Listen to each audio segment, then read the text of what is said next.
Il me semble bien que c'est le moment de parler actuellement de Secret Invasion. Bonjour à toutes et à tous, j'ose espérer que vous portez à merveille, que vous avez passé une bonne journée, une bonne matinée, un bon réveillon, peu importe tout. Ce que j'espère, c'est que vous portez à merveille. Il est vrai qu'il fait chaud, il fait beau, les oiseaux chantent, et comme je l'ai dit la dernière fois, Gazo continue la drill, donc c'est parfait. J'adore Gazo. J'espère évidemment que vous passerez également un bon petit moment en ma compagnie, mais également en compagnie de la Z et de Florent. Florent compagnie. L'humour, c'est pas mon fort. Comme Nelson, j'arrête. C'est bon. Ah non. Non, arrêtons. Fort. Arrêtons très très fort. Mais parlons un petit peu de Miss Marvel.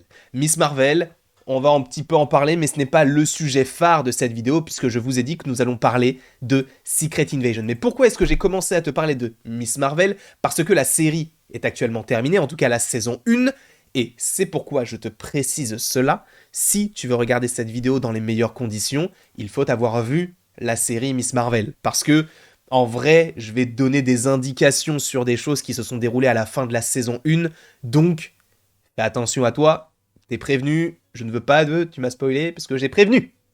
Donc oui, je t'ai spoilé, mais tu étais en toute connaissance de cause. Est-ce que c'est français? Je suppose que oui. En tout cas, je suis très très très content de vous retrouver aujourd'hui.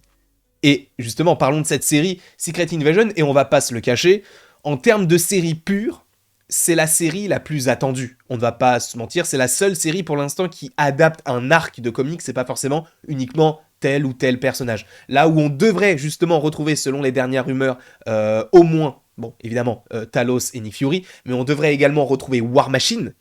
Bon, on l'aime ou on ne l'aime pas, il serait du coup dans la série. De plus, on pourrait également avoir Everett Ross, donc qui est joué par Martin Freeman, qui jouait déjà le rôle donc d'Everett Ross dans Captain America Civil War, mais également dans Black Panther, premier du nom. Donc il serait possiblement de retour. Alors, je ne vais pas dire est-ce que c'est un Skrull ou non, on a déjà fait des vidéos là-dessus, et en vérité, visiblement, il ne le serait pas, puisque les Skrulls ont le sang vert, là où lui, quand il a saigné dans Black Panther, il avait le sang rouge, donc par rapport à ça, ce ne serait pas crédible qu'il soit un Skrull. Mais peut-être qu'il y a des Skrulls qui se sont disséminés un petit peu partout dans le MCU, et supposément, moi je reste convaincu qu'il y a des Skrulls chez Damage Control, mais peut-être que ce ne sera pas le cas, et que ce sera un peu caduque, cette petite théorie. Mais, Secret Invasion, parlons-en un petit peu, parce que, selon moi, c'est totalement lié, évidemment, à The Marvels, et c'est un arc, entre guillemets, avec Miss Marvel, donc Secret Invasion, et The Marvels, qui serait possiblement la conclusion de tout cela. Je pense d'ailleurs que dans The Marvels, on pourrait avoir notamment le personnage de Nick Fury. Ce sera assez intéressant de le retrouver par rapport à sa relation, notamment avec le personnage de Captain Marvel, puisque dans Captain Marvel, ils sont quand même pas mal proches, et c'est lui qui l'appelle dans Infinity War pour qu'elle puisse aider dans Avengers Endgame. Et en plus de ça, comme je te l'ai dit, Nick Fury, on va le retrouver dans Secret Invasion, mais je pense justement par rapport aux différentes Marvels qu'on va retrouver également dans Secret Invasion, et c'est le principe même de cette vidéo. Monica Rambeau. En fait, j'allais cliquer sur la mauvaise photo, c'est pour ça que j'ai fait non, je vais cliquer en dessous. Monica Rambeau, je pense qu'elle est dans Secret Invasion. C'est très étrange peut-être pour toi, mais en réalité, peut-être pas du tout en fait. Parce que, pour le coup, on ne peut pas, je pense, passer uniquement de Miss Marvel à The Marvels comme ça, sans avoir de connexion avec ce que peut être du coup Monica Rambeau. Je vous rappelle que Monica Rambeau, la première fois qu'on la voit, c'est dans le film Captain Marvel 1 où elle est toute jeune. Sauf que depuis, le temps est passé, hein, ou a passé, je sais pas comment on dit, mais tu as compris. Le temps a fait son temps, et justement, eh bien, le personnage a grandi, et maintenant c'est Teyonah Parris qui interprète le personnage, qui a une vingtaine, une trentaine d'années. Jusque-là, tout va bien, sauf qu'elle a récupéré, elle a eu ses pouvoirs dans la série WandaVision, où justement elle fait partie du Sword, et elle traverse en fait des différents champs de force que crée Wanda pour protéger un petit peu Westview, et en traversant ces différents champs de force, eh bien elle va avoir des pouvoirs un petit peu, voilà, un peu galactiques entre guillemets, un petit peu étranges pour le coup, un petit peu énergétiques, on va dire. Et c'est le cas notamment de Captain Marvel et du personnage de Miss Marvel. Et donc déjà ça fait un premier point plutôt intéressant, mais le fait est que d'avoir un film The Marvels en passant d'une Monica Rambeau qui est dans WandaVision et qui n'a pas la pleine possession de ses pouvoirs jusque justement à The Marvels, où justement elle serait l'un des personnages principaux, où elle aurait la pleine capacité de ses pouvoirs, en tout cas une grosse capacité. Tu vas me dire, oui, mais comment est-ce qu'on sait qu'elle a une grosse capacité, ça n'a pas forcément de sens, etc. oui, je te l'accorde que pour l'instant, on ne sait pas grand-chose de The Marvels, mais, Brie Larson, et ça, j'ai fait mes petites recherches. Brie Larson, je suis abonné à son compte sur Instagram, et lors de la journée de la femme, enfin en tout cas la journée des droits des femmes, si je ne dis pas de bêtises, attends, j'ai pas envie de dire de bêtises, donc je vais tout simplement aller regarder, le 8 mars, c'était le 8 mars précisément, c'est la journée des droits des femmes, donc c'est ça, la journée internationale des droits des femmes.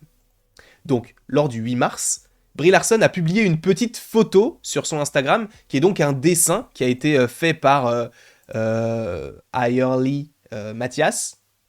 Et on a ce dessin-là, avec le costume donc d'Iman Vellani, qui joue donc Captain Marvel, Miss Marvel, pardon, Brie Larson qui joue Captain Marvel, et là-bas, on a Monica Rambeau, avec un costume qu'on n'a jamais vu, qui est donc Photon, logiquement, et le logo qu'elle aura au milieu, ce sera le logo qu'on retrouvera sur le A de The Marvels. Jusque-là, tout va bien. Mais on ne peut pas passer de ce personnage-là qui aura ce physique-là et qui sera un personnage hyper important, on peut pas arriver à ça si juste avant on a eu que ça. On a eu que ce personnage-là.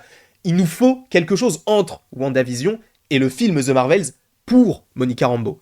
Pour le coup, si on réfléchit bien par rapport à tous les programmes qu'il y aura, évidemment, She-Hulk, bon, ça m'étonnerait beaucoup. Werewolf by Night, Les Gardiens, tout ça, Black Panther, pour moi, ça n'a aucun sens. Ant-Man et la Guêpe, c'est pareil. Armor Wars, Iron Heart, pareil, pour moi, ça n'a pas de sens. Le seul programme qui est entre Miss Marvel, ou en tout cas WandaVision et The Marvels, c'est Secret Invasion. Et justement, ce qui est très intéressant, c'est que Secret Invasion, selon ce qu'on peut imaginer de tout cela, cela se déroule juste après WandaVision. Alors, je vais vous expliquer pourquoi. Peut-être que ce ne sera pas du tout le cas, mais je vais vous expliquer pourquoi est-ce que je pense ça. Dans le film Spider-Man No Way Home, nous avons donc Damage Control qui fait comprendre à Peter Parker que Nick Fury est dans l'espace depuis plus d'1 an. D'où le fait qu'il ne puisse pas l'aider là actuellement. Il est dans l'espace depuis plus d'1 an. D'accord ? Souviens-toi de la scène post-générique de Far From Home. Nick Fury est déjà dans l'espace. Déjà, il y a un truc. D'accord ? Sachant que dans la scène post-générique de WandaVision, nous avons un Skrull qui vient lui dire « Frérot, il y a des gens dans l'espace qui veulent te voir. » Et que justement, WandaVision se déroule juste après Avengers Endgame. Et donc, possiblement à une époque où Nick Fury n'est toujours pas parti dans l'espace. Peut-être justement que le Sword a permis une expédition, une exploration galactique dans l'espace, afin de faire je ne sais quoi. Attends. Non, bah non, ça peut pas être récupérer Miss Marvel, puisque Miss Marvel, elle avait pas encore ses pouvoirs à cette époque-là. Mais peut-être qu'il y a une mission qu'ils doivent justement faire, etc. Et du coup, dans le vaisseau dans lequel est Nick Fury, il y a bien Monica Rambeau. Et que justement, cela puisse rendre légitime le fait que Monica Rambeau soit réellement un personnage très important de la série Secret Invasion. Peut-être que ce ne sera pas du tout le cas, parce que vraisemblablement, de ce que j'ai pu entendre de la série Secret Invasion, pour l'instant, il n'y a aucune mention par rapport à Monica Rambeau. On entend du Emilia Clarke, on entend des scrolls par-ci par-là, etc. Mais c'est vrai que Monica Rambeau, je n'ai jamais entendu ce nom par rapport à Secret Invasion, ou en tout cas, j'ai jamais entendu le nom de Teyonah Parris qui jouerait dans cette série. En réalité, il y a de fortes chances pour qu'elle n'y soit pas. Je ne vais pas vous mentir. Moi, je te donne uniquement ce que j'imagine. Et ce que j'aimerais voir, c'est que je trouverais ça un petit peu décevant de se dire, bah en fait, on part d'une Monica Rambeau dans WandaVision qui vient d'avoir ses pouvoirs, et on arrive à The Marvels, où justement, on n'aura pas le temps d'explorer en fait l'accession à ses pouvoirs, puisqu'il faut qu'elle ait déjà ses pouvoirs, ou en tout cas une partie, sachant que The Marvels se déroule après Miss Marvel, et que dans WandaVision qui se déroule fin 2023, eh bien, il faut qu'elle commence à avoir ses pouvoirs, logiquement, et c'est le cas, tu vois. Sauf que Miss Marvel se déroule en mi-2025, donc ça fait quasiment 1 an et demi, un petit peu plus, tu vois, un petit peu plus d'1 an et demi qu'elle a ses pouvoirs, donc peut-être qu'elle a eu le temps d'explorer un petit peu tout cela, d'avoir son propre costume, du Sword, etc. Donc moi, je reste convaincu que Nick Fury, quand il est dans l'espace dans Far From Home, il est avec des Skrulls, mais il n'est pas tout seul. Je reste convaincu qu'il y a d'autres super-héros qui sont avec lui, je ne sais pas qui, c'est pour ça que j'avais imaginé peut-être Monica Rambeau. Et pourquoi est-ce qu'on ne la voit pas dans la scène post-générique, tu vas me dire, de Far From Home? Parce qu'à la base, elle n'avait pas été prévue. Peut-être qu'elle avait été prévue en tant que personnage, mais l'actrice n'avait pas encore été castée pour jouer dans WandaVision, etc. Donc bref, moi je pense que déjà, Secret Invasion, ça va être incroyable, je vous le dis clairement, ça va être un truc de fou. Même si le comics, il peut déranger certains. Moi, pour le peu que j'ai lu les 3/4 quand même, j'ai pas fini encore, mais je trouve ça très intéressant et je trouve assez passionnant du point de vue politique De savoir en fait qui sont les gentils, qui sont les méchants, et de savoir qui est qui. Ça, j'aime beaucoup. Et justement, là, ça va se tourner d'un côté un peu plus politique. En plus, on aura le côté du président de la République, pas du tout, le président des États-Unis, avec War Machine, donc l'armée américaine et tout. Donc en vrai, il y a moyen que ça soit plus sérieux que ce qu'on avait eu auparavant. Alors tu me diras, oui, mais les Skrulls, ils n'étaient pas forcément très sérieux tout le temps. C'est vrai. Donc on verra comment tout cela pourrait s'agencer, mais je reste convaincu, peut-être que ce ne sera pas du tout le cas, mais je suis sûr, dans mon profond bien-être, que Monica Rambeau est dans Secret Invasion. Et que ça reste un teasing vers The Marvels, où en fait on découvre Monica Rambeau un peu toute seule, avec Nick Fury évidemment, mais qui a des pouvoirs très stylés, tu vois. Mais cela tease The Marvels avec du coup des thématiques, des intrigues qui sont liées à Miss Marvel, à Captain Marvel et à Secret Invasion pour The Marvels, qui serait donc la conclusion minime de tout cela. J'espère en tout cas que tu as apprécié cette petite vidéo. N'hésite surtout pas à l'aimer, à la partager, à la commenter et à t'abonner. Cela me ferait évidemment extrêmement plaisir. Et après tout cela, il ne me reste plus qu'à te dire à la prochaine pour la prochaine.